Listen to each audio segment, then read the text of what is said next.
नमस्कार दोस्तों, मैं अर्जुन आपका स्वागत करता हूं हिस्ट्री बाय अर्जुन के यूट्यूब चैनल में। तो दोस्तों, आज की हमारी क्लास है मौलिक अधिकार या फंडामेंटल राइट्स के बारे में। जो है दोस्तों, आज की हमारी क्लास है। तो दोस्तों, वीडियो को अंत तक जरूर देखना ताकि सभी क्वेश्चन जो है आपको आसानी से याद हो जाएं। साथ ही दोस्तों, अगर आप हमारे चैनल पर पहली बार आएँ तो हमारे चैनल को भी सब्सक्राइब कर लीजिएगा, साथ ही बेल आइकन को प्रेस कर लीजिएगा ताकि हमारे आने वाली वीडियो का नोटिफिकेशन जो है आप तक पहुंचता रहे। चलिए दोस्तों, वीडियो को स्टार्ट करते हैं।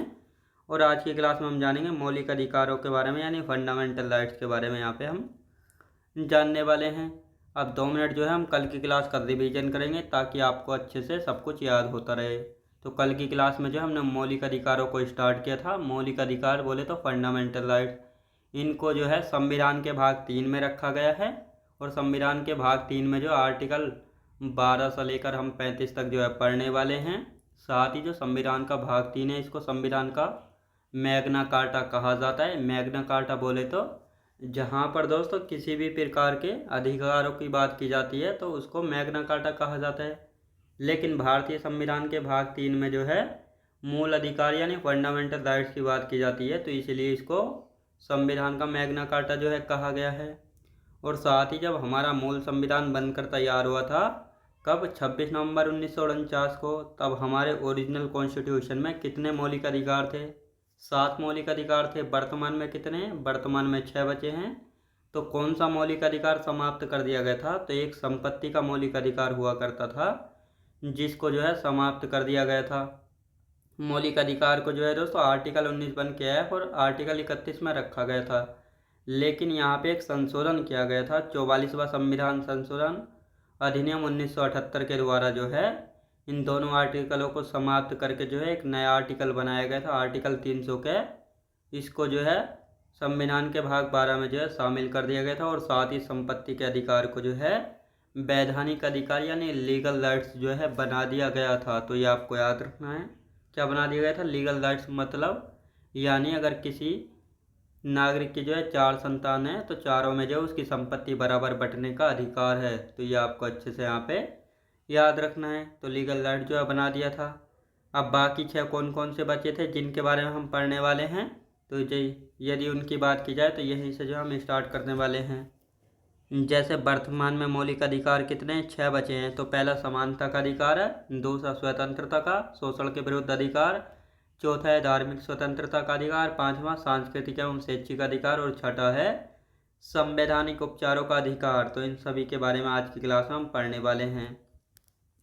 तो यहाँ पे आप अच्छे से आप लिखना स्टार्ट करेंगे। यानी वर्तमान में मौलिक अधिकारों की संख्या कितनी है? 6 है। पहला है समानता, समता या समानता का अधिकार, आर्टिकल 14 से हम 18 तक पढ़ेंगे।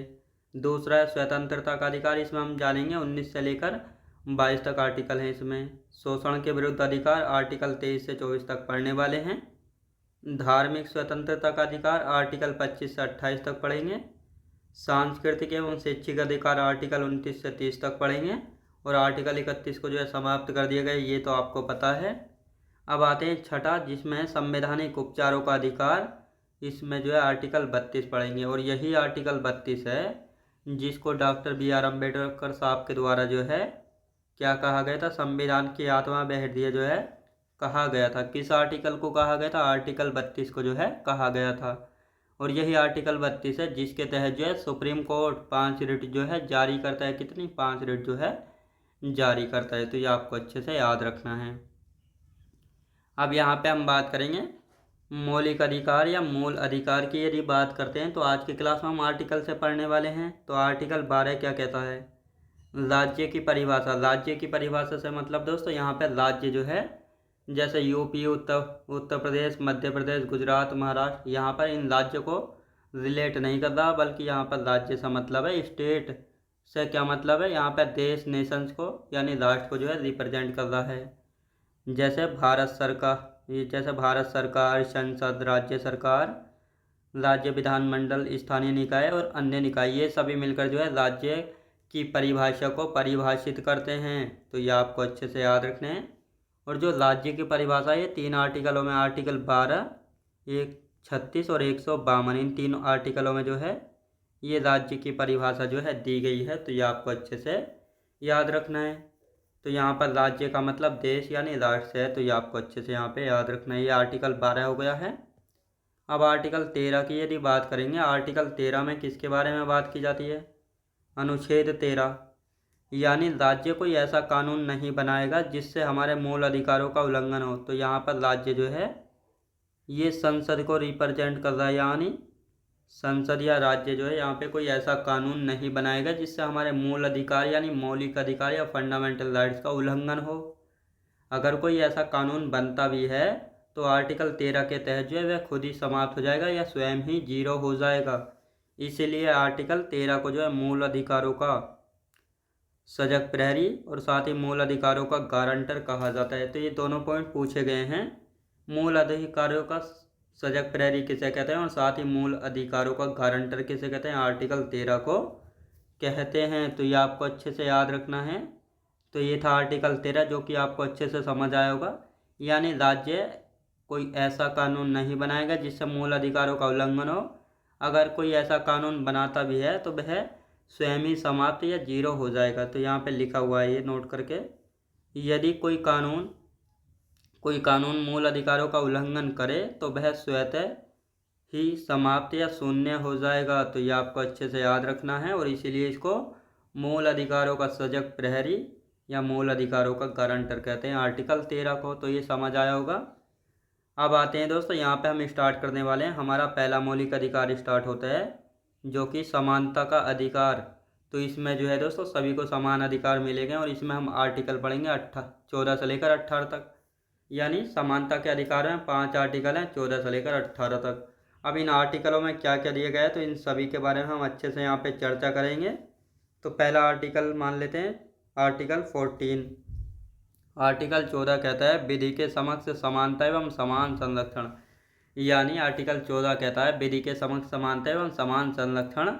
कानून की नज़र में जो है सभी समान हैं, अमीर हो गरीब हो, ऊंच हो नीच हो, छोटी जाति का हो बड़ी जाति का हो, सभी जो है कानून के रूप में समान है और सभी को जो है समान न्याय मिलेगा और समान संरक्षण यानी प्रोटेक्शन दिया जाएगा आर्टिकल 14 के तहत।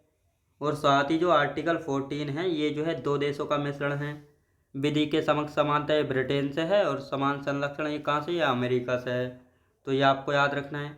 आर्टिकल 14 तो कहता है विधि के समक्ष समानता और समान लक्षण, यानी कानून जो है सभी के लिए समान है, जो भी देश के नागरिक हैं, चाहे वो प्रधानमंत्री हो, राष्ट्रपति हो या आम नागरिक हो। लेकिन अब यहाँ पे कुछ आर्टिकल ऐसे हैं जो कि आर्टिकल 14 का उल्लंघन करते हैं। आर्टिकल 361, आर्टिकल 105 और आर्टिकल 194। तो ये 3 आर्टिकल ऐसे हैं जो कि आर्टिकल 14 का उल्लंघन करते हैं।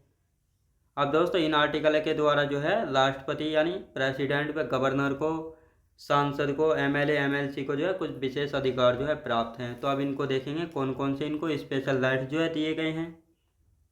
तो आर्टिकल 361 की यदि बात करेंगे, इसके अनुसार जो है विशेष अधिकार प्राप्त है प्रेसिडेंट यानी राष्ट्रपति और राज्यपाल को। इनको स्पेशल राइट्स दिया गया है। यानी अगर किसी मामले या केस में जो है राष्ट्रपति या राज्यपाल दोषी पाए जाते हैं तो जब तक ये अपने पद पर रहेंगे इन पर कोई भी कानूनी कार्रवाई नहीं की जाएगी।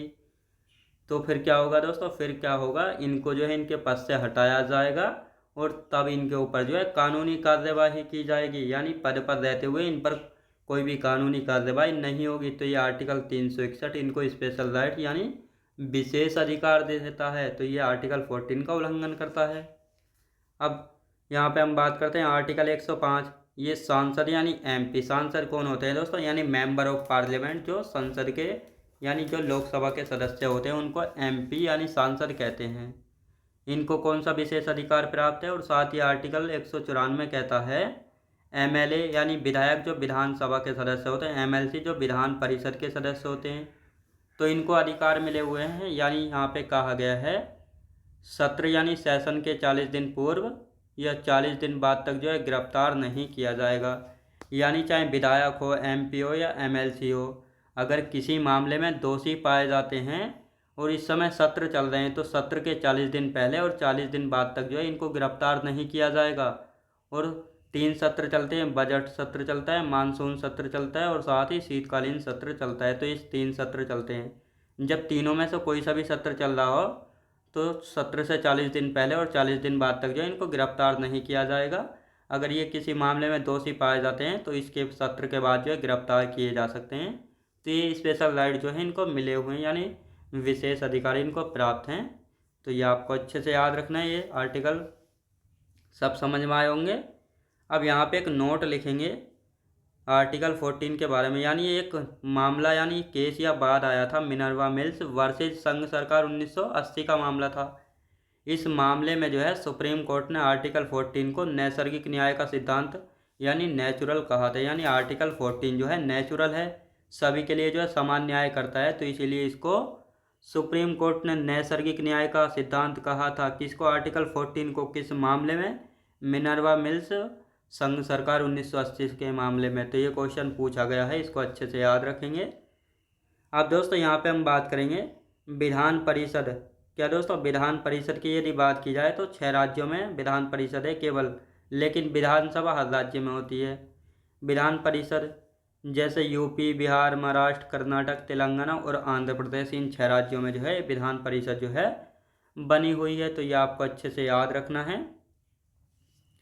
अब यहाँ पे हम बात करने वाले हैं आर्टिकल 15 के बारे में। आर्टिकल 15 की यदि बात की जाए तो आर्टिकल 15 के 1 में कहा गया है जाति, लिंग, धर्म, वंश, जन्म स्थान के आधार पर जो है किसी के साथ भेदभाव नहीं किया जाएगा।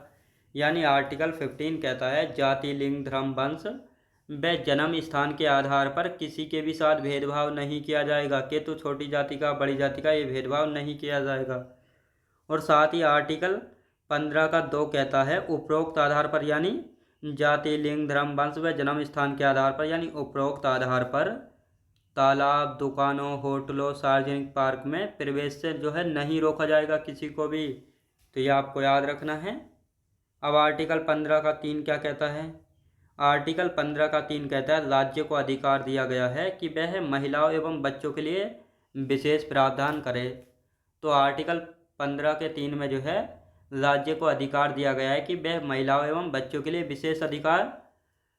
विशेष प्रावधान करे। तो यहाँ पे एक नोट लिखेंगे, यानी महिलाओं के लिए जो है घरेलू हिंसा से संरक्षण के लिए जो एक अधिनियम बनाया गया था। यानी महिलाओं का घरेलू हिंसा से संरक्षण अधिनियम 2005 बनाया गया था महिलाओं की सुरक्षा के लिए, क्योंकि महिलाओं पर पहले जो है बहुत अत्याचार जो है होते थे, लेकिन वर्तमान समय में देखा जाए तो इस समय जो है पुरुषों पर अत्याचार होने जो है शुरू हो गए। यानी आपने देखा होगा कोई महिला किसी को जो है अपने हस्बैंड को जो है पहाड़ से ढकेल देती है, कोई किसी को ड्रम में काट कर दफना देती है, कोई बाथरूम में दफना देती है। तो इस प्रकार के बहुत से केस जो है अब सामने आने लगे हैं। तो ये आपको अच्छे से याद रखना है।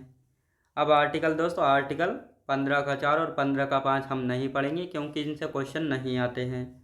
अब आर्टिकल 15 के 6 की यदि बात की जाए दोस्तों, 15 का 6 और आर्टिकल 16 का 6 इनको जो है 103वां संविधान संशोधन अधिनियम 2019 के द्वारा जोड़े गए थे। जबकि आर्टिकल 15 के 6 में जो है EWS यानी आर्थिक रूप से पिछड़े लोगों को, इकोनॉमिक वीकर सेक्शन के लोगों को 10% का आरक्षण दिया जाएगा शैक्षणिक संस्थानों में, यानी एजुकेशनल इंस्टीट्यूट में।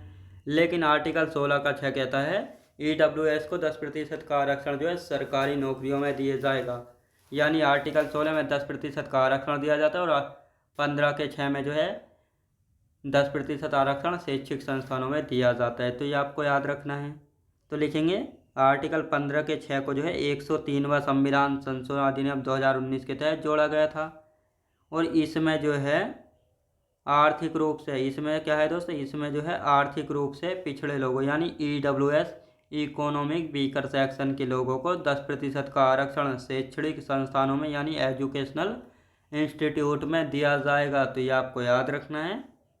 अब 16 देख लेते हैं। आर्टिकल 16 की यदि बात करेंगे तो लोक नियोजन की समानता, मतलब लोक नियोजन की समानता चाहे छोटी जाति का हो, बड़ी जाति का हो या कोई भी हो, सभी को जो है सरकारी नौकरियों में समानता दी जाएगी, यानी सरकारी नौकरियों में समान अवसर दिए जाएंगे सभी को। तो ये आर्टिकल 16 कहता है। लेकिन आर्टिकल 16 का 4 जो है ये इसका उल्लंघन करता है। ये कहता है राज्य को अधिकार है कि वह जनसंख्या के अनुपात में आरक्षण दे सकते हैं। मतलब कोई ऐसा समाज जिसकी जनसंख्या जो है कम है और सरकारी नौकरियों में उसका अनुपात कम है, तो यहाँ पे जनसंख्या के अनुपात में जो है आरक्षण दे सकता है राज्य। तो इसको अधिकार है आर्टिकल 16 के 6 में। तो ये आपको याद रखना है। अब आर्टिकल 16 का 6 क्या करता है? आर्टिकल 16 का 4 में ये कहा गया है जनसंख्या का अनुपात में राज्य आरक्षण दे सकता है। आर्टिकल 16 103वां संविधान संशोधन अधिनियम 2019 के तहत जोड़ा गया था। इसमें कहा गया आर्थिक रूप से पिछड़े लोगों यानी EWS यानी इकोनॉमिक वीकर सेक्शन के लोगों को 10% का आरक्षण सरकारी नौकरियों में दिया जाएगा, लेकिन 15 के 6 में शैक्षणिक संस्थानों में दिया जाता है, 16 के 6 में सरकारी नौकरियों में दोनों ही EWS को दिया जाता है।